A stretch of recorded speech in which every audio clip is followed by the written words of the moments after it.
भारतीय राष्ट्रीय काँग्रेसच्या अध्यक्षाने सन्मान्य खरगे साहेबांनी आणि देशाच्या लोकसभेमध्ये विरोधी पक्ष नेते आणि काँग्रेसचे तरुण आशास्थान सन्मान्य राहुल गांधी यांच्या निर्देशाप्रमाणे आज हा प्रेस वार्तालाप माननीय खासदारांनी घेतलेला आहे आणि आता जिल्हाधिकाऱ्याला तशा पद्धतीने निवेदन देणार आहे।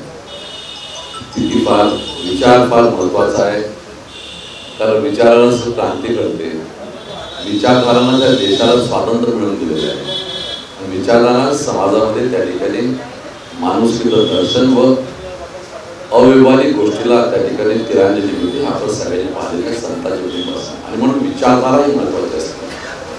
ज्या विचारधारांना स्वातंत्र्य काळानंतर देशातील सर्वसामान्य शोषित पीडित जनतेला माणुसकीने जगण्यासाठी एक विचारधारा दिली, संविधानाच्या माध्यमातून त्याला कायदे रूप दिलं, त्या थोर व्यक्तीचा सन्मान त्या संविधानामध्ये त्या संविधानाच्या माध्यमातून त्या सभागृहामध्ये अपमानमध्ये सत्य याचा कुठेतरी देशामध्ये सर्वसामान्य माणसाने देशातील प्रत्येक व्यक्तीने कुठल्या जातीचा असो जाती पंथ बाजूला सोडून सगळ्यांनी एकत्र झालं पाहिजे आणि आपला तशा प्रकारचा आपला आवाज बुलंद केला पाहिजे। अन्यथा या देशातील लोकशाही ही केव्हा धराशायी होऊन जाईल हे पाहता येणार नाही, कळणार नाही आणि एकदा लोकशाही धराशायी झाली तर सगळ्याचं स्वातंत्र्यता संपूर्ण जाईल। पुन्हा तुम्ही आम्ही त्याने गुलामी चालले। सगळ्या प्रसार माध्यमाला एवढं सांगणं आहे का विषय देशाचा आहे, देशाच्या विचारधाराचा आहे, देशाच्या स्वातंत्र्याचा आहे, देशातील गुलामी नष्ट करण्याचा आहे। याच्यावर आपण सगळ्यांना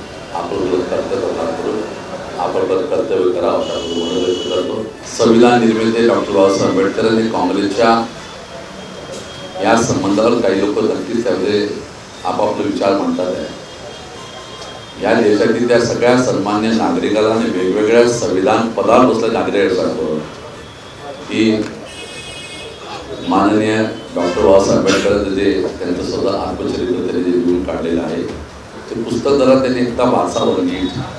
त्या पुस्तकाचे प्रत्येक अध्याय वाचावे, त्या पुस्तकाचा प्रत्येक त्या ठिकाणी लिहिलेलं एक एक पान त्या पानावर त्यांनी जे आपलं आत्मचरित्र ते जरा एकदा वाचून घ्यावं आणि मग आरोप करावा असं त्या ठिकाणी म्हणतो। मग मात्र तर त्यांना शब्द लागला त्यांनी लिहिलेलं पुस्तकच समजा खोटं ठरवायचं तर मग भाग वेगळा। त्यांनी स्वतः लिहिलेलं पुस्तक एकदा सगळ्यांनी वाचावं मग काँग्रेस आणि डॉक्टर बाबासाहेब आंबेडकरांच्या त्या ठिकाणी संबंधावर चर्चा आणि टिप्पणी केलेली योग्य होईल असं माझं त्या ठिकाणी मत आहे। राहुलजी गांधी यांच्या निर्देशानुसार आमच्या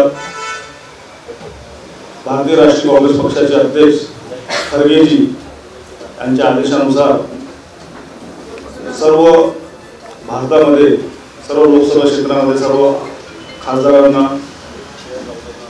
आपापल्या लोकसभा क्षेत्रामध्ये प्रेस कॉन्फरन्स व धरणे आंदोलन व मोर्चे करायला आमच्या पक्षाने ज्याप्रमाणे 18व्या लोकसभेच्या शीतकालीन सत्रामध्ये देशाच्या गृहमंत्र्यांनी डॉक्टर बाबासाहेब आंबेडकरांबद्दल जे अपमानजनक अपशब्द वापरले त्याबद्दल प्रेस कॉन्फरन्स आपण आयोजित केलेली आहे।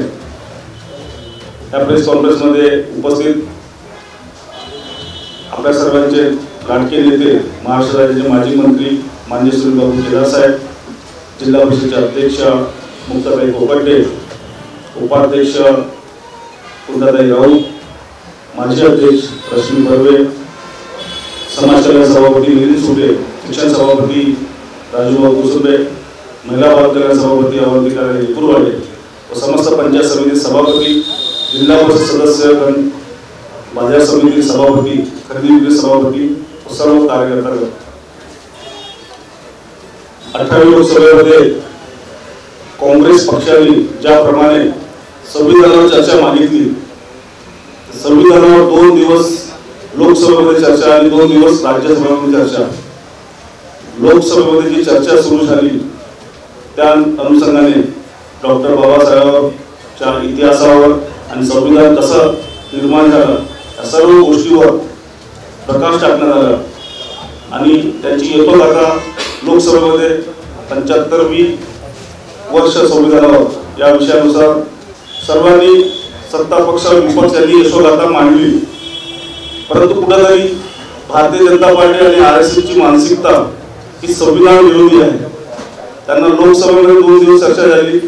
त्या चर्चेमध्ये त्यांच्या मनात खदखद झाली की ही आमची विचारधारा नाही आहे आणि त्याचमुळे देशाच्या गृहमंत्र्यांकडून आंबेडकर आंबेडकर आंबेडकर आंबेडकर आणि हा शब्द फॅशन झालेला आहे असं त्यांनी शब्द उद्गारले. आणि इतक्या वेळ आंबेडकर आंबेडकर करता जर इतका वेळ देवाचे नाव घेता असतं तर स्वर्ग मिळाला असता. अशा प्रकारच्या डॉक्टर बाबासाहेब आंबेडकरांचा अपमान करण्यात आला. 28 लोकसभेमध्ये हा इतिहास झालेला आहे. बाबासाहेबांचा अपमान कशा प्रकारे देशाने बघितलेला आहे आणि त्याचा निषेध म्हणून आज आम्ही सर्व माननीय श्रीबाबू केदारांच्या नेतृत्वामध्ये जिल्हाधिकारी यांना निवेदन देणार आहे आणि राष्ट्रपतींना ते निवेदन पाठवणार आहे आणि राष्ट्रपतींना विनंती करणार आहे की अशा डॉक्टर बाबासाहेब आंबेडकरांचा अपमान करणाऱ्या व्यक्तीला संविधानात कोणत्याही पदावर राहण्याचे अधिकार नाही आहे. त्याकरिता त्यांना पदमुक्त करावे आणि डॉक्टर बाबासाहेबांचा अपमान केलेला आहे त्यांना न्याय देण्यात यावे. बघितलं असेल राज्यसभेमधून आपण ऐकलं असेल, टीव्हीमध्ये पण बघितलं असेल कशा प्रकारे त्यांनी काँग्रेसला बदनाम करण्याचे काम केलं. परंतु जे पोटात असेल ते ओटात येते. त्याच कृतीमुळे देशाचे गृहमंत्री यांच्या तोंडून संविधानाला आणि लोकतंत्राला किती मानतात हे त्यांच्या तोंडातून निघालेले उद्गार आहेत डॉक्टर बाबासाहेब आंबेडकरांबद्दल आणि त्यांचा अपमान करण्याची आज हिंमत कुणाशी नाही आहे पण त्यांनी केली. त्याच्यावरून कळते की त्यांची मानसिकता कशी आहे आणि या देशाला कोणत्या मानसिकतेने आपल्याला चालवायचे आहे, लोकतांत्रिक की हुकुमशाही हे आपल्याला ठरवायचे आहे, भारत देशाच्या जनतेला ठरवायचे आहे. म्हणून आम्ही त्यांचा निषेध करण्याकरता इथं जमलेलो आहे. आणि लोकसभेमध्ये आपण बघितलं असेल कशा प्रकारे विरोधकांच्या आवाज दाबण्याचा प्रयत्न होत आहे. त्यांना आंदोलन जेव्हा आम्ही डॉक्टर बाबासाहेब आंबेडकरांच्या अपमानाच्या विरोधामध्ये आंदोलन केलं त्या आंदोलनाला मोडण्याकरिता कुठंतरी एक दिशा फटकवण्याकरता त्यांनी स्वतःचे खासदार उभे करून त्यांनी वादावाद घालण्याचं काम केलं, धक्का देण्याचं काम केलं. माननीय राष्ट्रीय अध्यक्ष खरगेजींना धक्का देण्यात आला आणि त्यावरून उलट राहुल गांधीवर आरोप करून त्यांच्यावरच FIR करण्यात आलेली आहे. ही हुकुमशाही सरकार कशा प्रकारे काम करत आहे आपण बघत आहे की देशाच्या लोकसभेमध्ये संसदीय क्षेत्रामध्ये FIR करतात.